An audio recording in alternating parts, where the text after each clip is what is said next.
Secretary Buttigieg, I've been driving an electric car for 10 years, and I've had solar panels for 15 years, and I'm really bullish on technology and the way it could help make our country energy independent or more energy independent. But I'm really alarmed at sort of the naivete of those who are promoting rapid adoption of these technologies with our existing infrastructure. President Biden signed a non-binding executive order stating that 50% of vehicles sold in the United States should be electric by 2030. Do you support that? Yes. And he also said that by 2035 that 100% of the federal government fleet should be electric. Do you support that? Yes. So which uses more electricity? We're talking about residential electricity here. A refrigerator when it's running or an electric car when it's charging in your garage? I would expect a car. Would you say it uses twice as much or 25 times as much? I would think closer to 25 times as much. Yeah.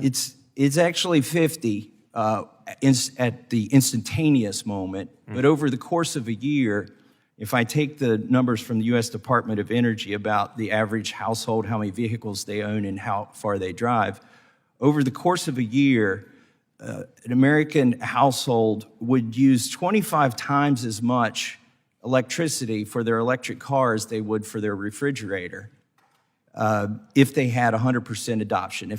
And the average family has 2 vehicles, and this would be if the average family had 2 electric vehicles.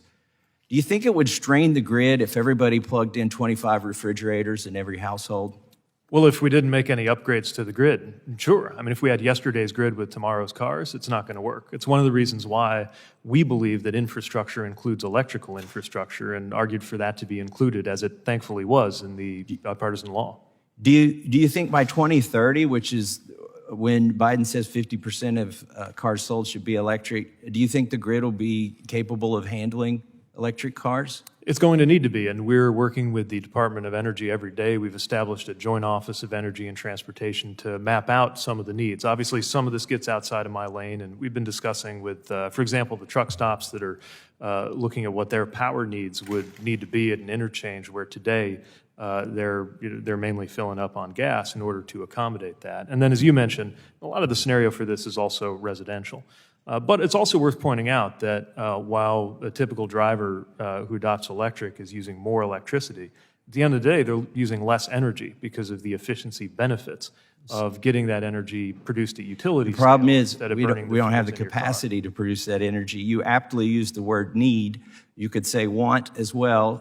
There's needs and wants to make this fantasy work by 2030, but the reality is the capability is not going to be there. The average household uses 17% of their electricity for air conditioning. And that would mean the average household uses 1,870 kilowatt hours per year for air conditioning. If that average household plugged in electric cars, do you know how much more electricity they would use in comparison to the air conditioning that air conditions their whole house? No, but again, I would emphasize it will let me help you with overall. that first before we go on, because the numbers are important. It would take 4 times as much electricity to charge the average household's cars as the average household uses on air conditioning.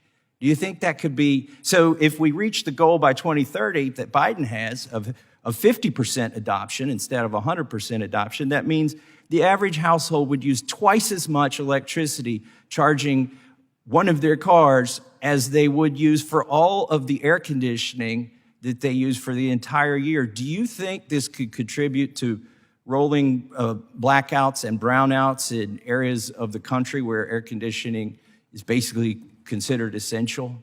Not if we prepare. Look, the fact that people who have electric vehicles are going to use more electricity can't be a reason to give up.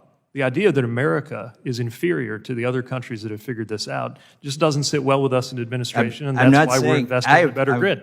In the time that I have left, let me say, I'm not saying we shouldn't prepare. I told you at the beginning of this, I'm bullish on this technology, but the numbers and the rate of adoption has been developed using political science, not engineering. They're impractical, and if we blindly follow these goals that Biden has set out, it will cause pain and suffering for the middle class. And I yield back.